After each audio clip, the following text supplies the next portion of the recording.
Hello and welcome to Sports Buzz with me, Deepika, your daily half-an-hour window that brings you all the latest news and updates from different sporting arenas. In the next half an hour, we're going to bring you the latest from the world of cricket, soccer and a lot more. First up, let's quickly begin with the top headlines of the hour. Defending champions India starts their campaign at the ongoing Under-19 ACC Men's Asia Cup tournament. India takes on Afghanistan on the opening day.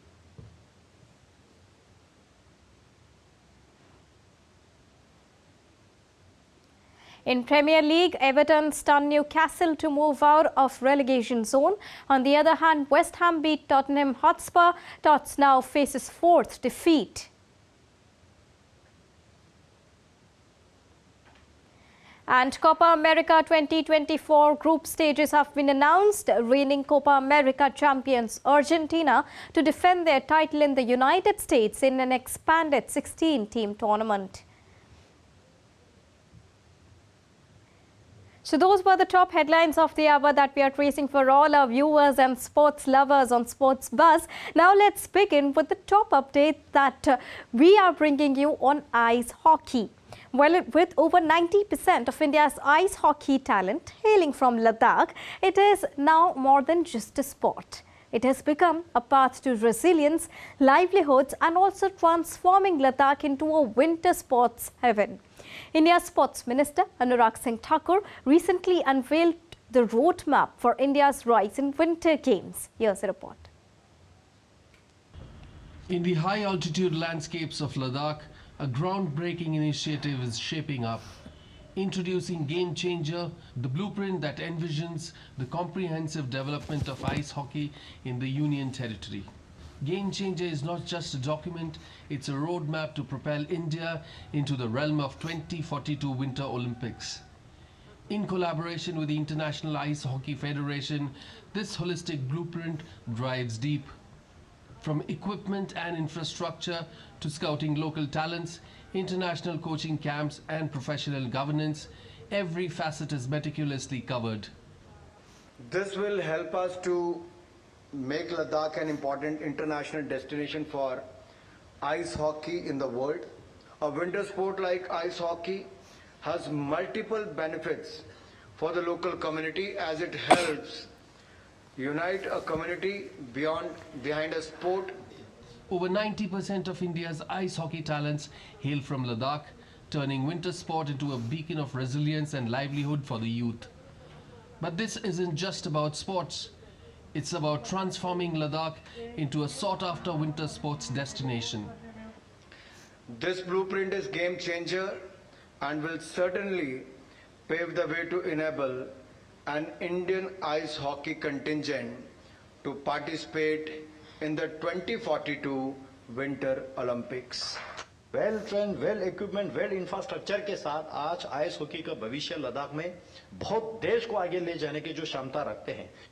Commissioned by the administration of Ladakh, this blueprint is poised to redefine the future of ice hockey and winter sports across India. Ladakh holds the key with its potential to not only nurture local talent but to also boost winter tourism, creating a win-win situation for the community and the nation. Tapas Bhattacharya reporting for DD India. Well, India will play their last pool match against Canada on Saturday in hockey. Uttam Singh's side, after starting the prestigious tournament on a high with a 4-2 victory against Korea in Pool C, were brought down to earth by the tactically superior Spain, who made full use of their opportunities and also tightened their defence resolutely to deny India penalty corner conversations. On to cricket now. Zimbabwe captain Sikandar Raza start with bat and ball as Zimbabwe beat Ireland by 1 wicket on Thursday in a thrilling T20 international of a 3-match series. Ireland posted 147 for a loss of 8 wickets of 20 overs, and Blessing Muzarabani hit 2 runs off the final ball of the match, which was the first delivery that he faced, to take Zimbabwe to 142 for a loss of 9 wickets at Harare Sports Club. The spin bowling of Razak claimed 3 wickets, including top Irish scorer Andy Belburney, the recently deposed captain, whose 32 included a 6 and 6 fours.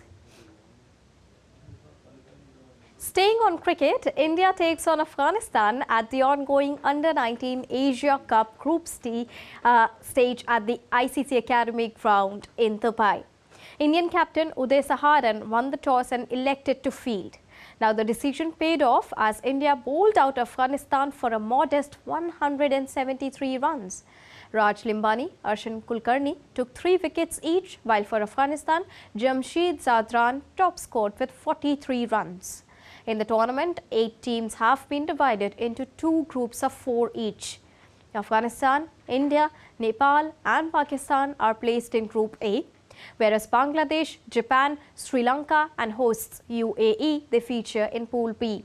The top 2 teams from each of the groups will progress to the semi-finals, which will be played on the 15th of December. The tournament final will be played at Dubai International Stadium on the 17th of December. Now, India are the defending champions and have won the tournament 8 times in 9 different editions so far. The Board of Control for Cricket in India has set up an 8-member committee led by its president Roger Binney to foster the growth of Women's Premier League. Roger Binney will be the chairperson of the panel, while BCCI Secretary Jay Shah has been named as the convener. They will collaborate with stakeholders, players and fans to create a competitive environment around the Women's Premier League. Now, ahead of the tournament, which is scheduled to take place in the year 2024, the auction will be taking place in Mumbai on 9th of December this year, and the dates and venues for the second edition of this Women's Premier League will also be announced very soon. Moving on, now let's get you an update from the world of Kabaddi and talk about the ongoing Pro Kabaddi League. Well, Jaipur Pink Panthers and Bengal Warriors played out a highly entertaining 28-28 draw, which is the first of the season. The match took place at EKA Arena by Transstadia on Thursday. Now, in the match, Bhavani Rajput recorded a Super 10 for Jaipur Pink Panthers. Meanwhile, Shrikant Jadhav top scored for the Warriors with 7 points in the match. Jaipur Pink Panthers got off to a great start and did not allow the Warriors to pick up a point in the opening minutes of the match.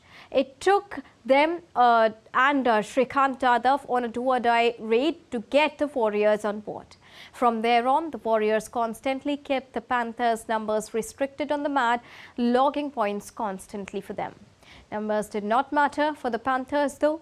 The defense led by Ankush logged 3 super tackles in a row in the first half to ensure they held the lead at the break. So dominant was the Panthers that the defensive unit that it contributed 8 tackle points to their tally as they led by 39 at halftime. Bengal now have won 1 game in 2 games, while Jaipur has just won a single out of 2. On the other hand, Patna Pirates put on a stupendous showing in the final game on the opening leg of the 10th season of Pro Kabaddi League, ending Gujarat Giants' winning streak in an absolute nail-biter of a clash. Patna Pirates played with panache and power and won 33-30 against Gujarat Giants. Sachin and Rohit Gulia got Patna Pirates and Gujarat Giants off the block with their first straights of the game, after which the former champions raced into a 3-point lead within the first 3 minutes of the game. Patna Pirates continued to dominate the early exchanges, with each one of them pitching in against the home team. However, as the first half progressed, Gujarat Giants started to fight back. Patna halted their fight back with back-to-back great points and scored on Gujarat's mistakes. Ultimately, they maintained their lead to win by 3 points. Moving on, now let's get you an update from the world of volleyball. In the ongoing Men's Volleyball Club World Championship, Japan's Century Sunbirds became the first team to book a semi-final berth. Sunbirds are playing in the prestigious competition for the first time. They saved 4 match points in the 3rd set and then forced a decider to assure themselves of 1 point from their second Pool B match and also sealed a semi-final berth for themselves. Moving on, world champion Pankaj Advani crushed Delhi's Avinash Kumar to move into the men's 6 red snooker knockouts in the National Billiards and Snooker Championships on Thursday. PSPB's Advani produced a stellar show to win by 4-2, including a break of 47 in the third frame to enter the round of 32 at Nehru Indoor Stadium. Along with Pankaj Advani, Kamal Chawla, Aditya Mehta and S. Sri Krishna also made it to the round of 32. Meanwhile, Rakesh Kamaraj is the lone Tamil Nadu player in the knockouts and will meet Paras Gupta in the last 32 round.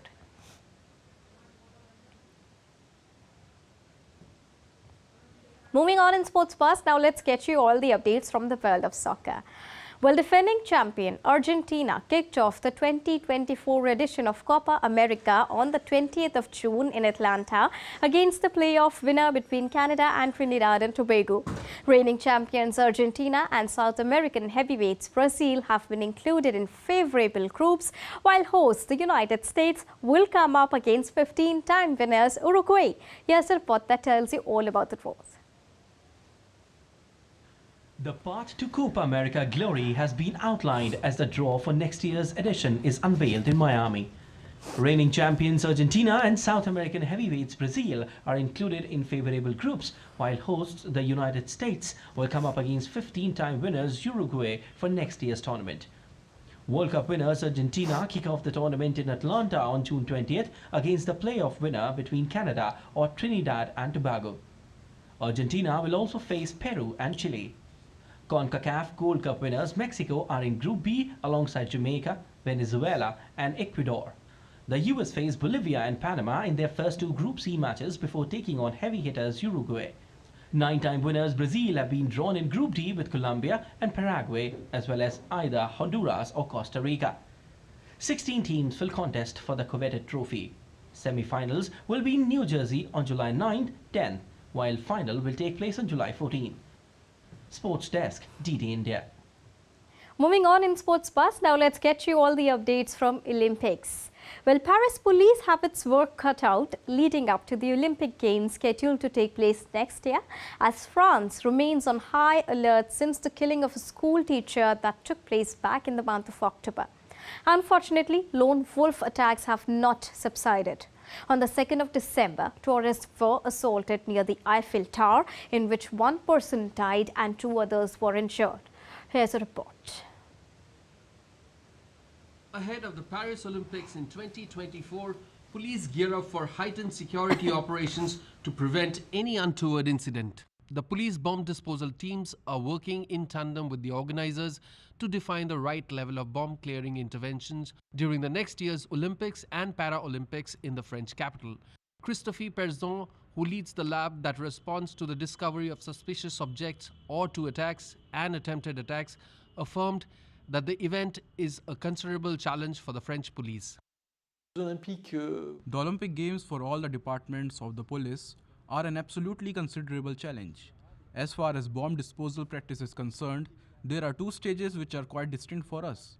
First is the site inspection stage, since each of the Olympic Games sites will be inspected before being handed over to the organizer.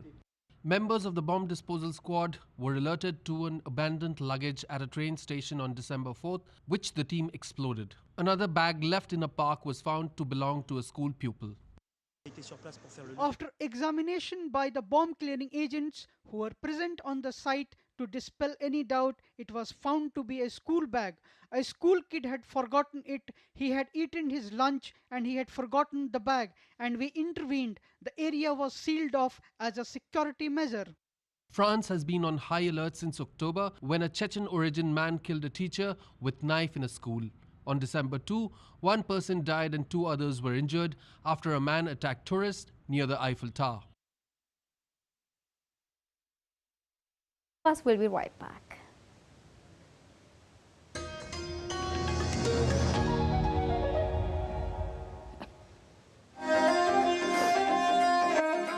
Always welcoming. The vibe of Punjab is larger than life.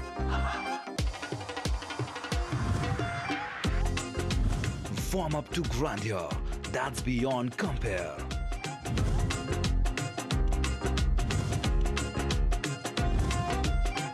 history that's dotted with tales of bravery. Smiling soul of India, where music, art, cuisine, and culture comes together to create an unforgettable impression. Punjab is all set to win your hearts with its unique and colorful extravaganza.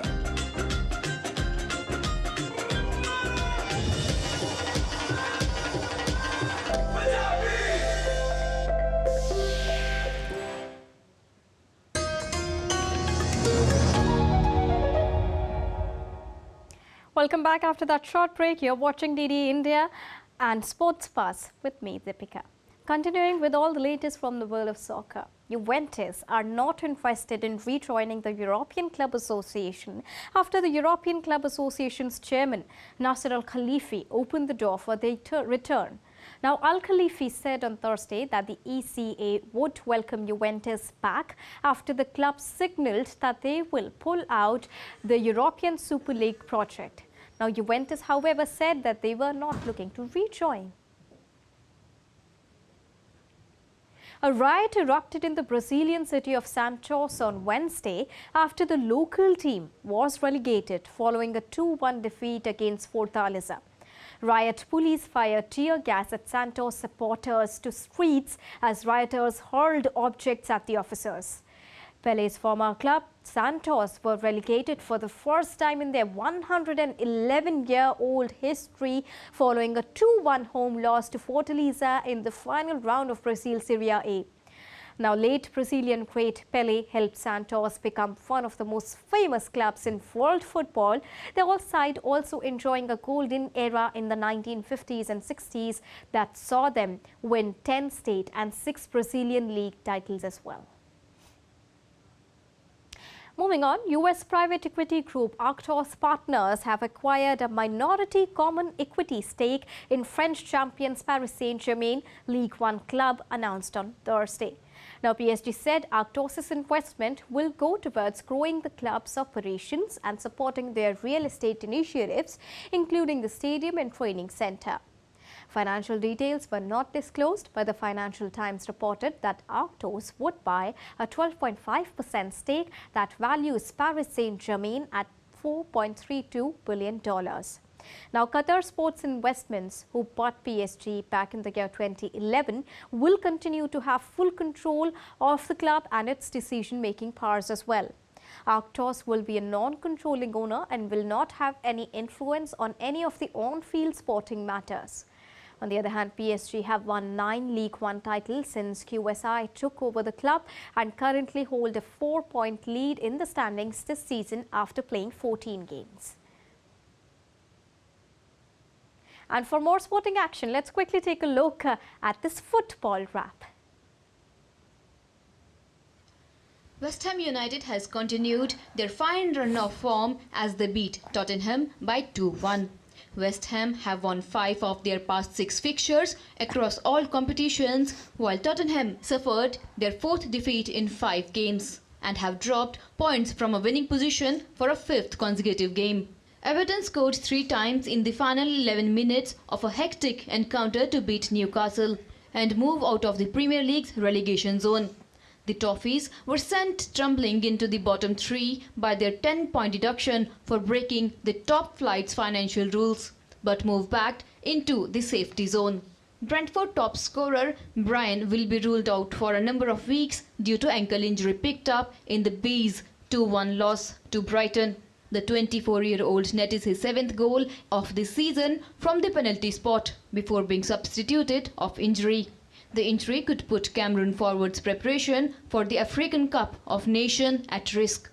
Burnley have suffered an undeniable blow in their Premier League relegation battle, with teenage winger Luca Colesho ruled out for several months. The 19-year-old has caught the eye in a side that has lost 12 from 15 league games this season. Sports Desk, DT India. The president of the Brazilian Football Confederation, Ednaldo Rodrigues, was removed from his post on Thursday by a Rio de Janeiro court.